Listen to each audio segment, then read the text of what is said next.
Records are made to be broken. Some of the most hallowed records of all time have been broken, whether it's Babe Ruth's 60 home runs. Here's the windup.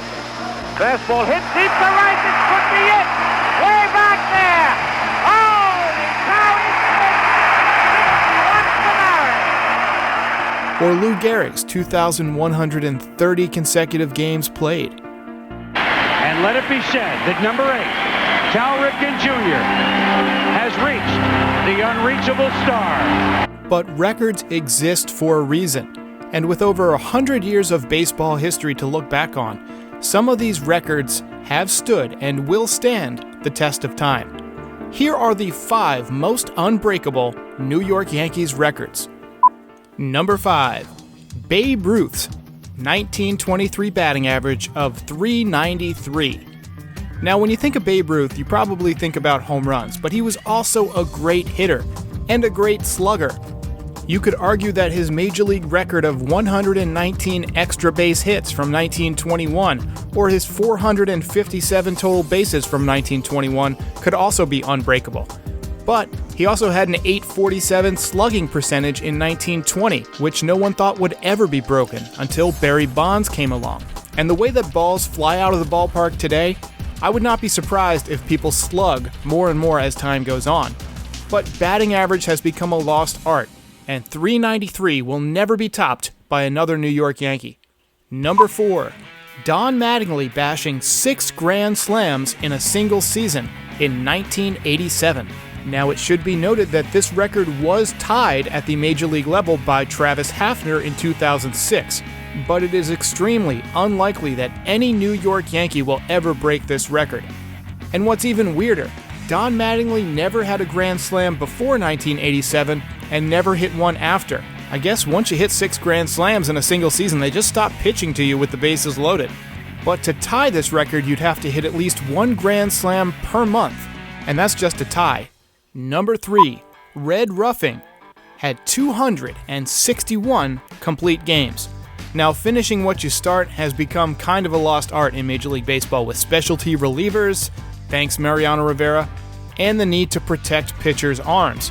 Pitchers make way more money than they used to, and nobody wants to see guys go out there and blow out their arms. The only way I could see this happening is if the Yankees somehow got the greatest knuckleballer of all time, and he joined the team when he was about 17 or 18 years old and pitched for 20 years. In other words, next, not happening. Number 2, the greatest of all time, Mariano Rivera, had 652 saves. Let me say that again. Mariano Rivera had 652 saves. Think about that. Just for reference, the active saves leader is Craig Kimbrell with 346. He would need to save another 306 games just to tie.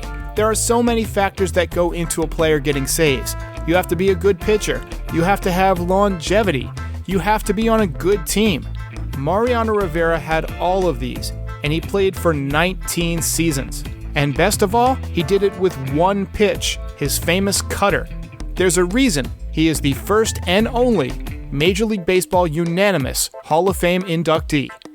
And number 1, Joe DiMaggio, with his 56-game hitting streak, which began on May 15th of 1941 and didn't end until July 17th.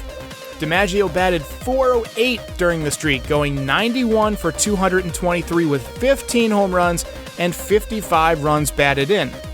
What's even crazier is the day after his hitting streak stopped, he had another 17-game streak. Unbelievable. In today's game, there are so many analytics. Batting averages have gone way down. Pitchers know where to throw hitters, where their weak spots are. Joe DiMaggio didn't have a weak spot. He could just rake, and that's why nobody will ever hit in 57 consecutive games. Not a Yankee, not another Major League Baseball player. Ain't happening. This list actually could have been much longer. Mariano Rivera actually finished 951 games. That'll never be broken. Rickey Henderson stole 93 bases as a Yankee in 1988. That will never be broken. Don Mattingly homered in 8 consecutive games. That will never be broken. Lou Gehrig's consecutive game streak of 2,130 was broken, but not by a Yankee, and it's highly unlikely any Yankee will ever break that record, just because of how many days off people get these days.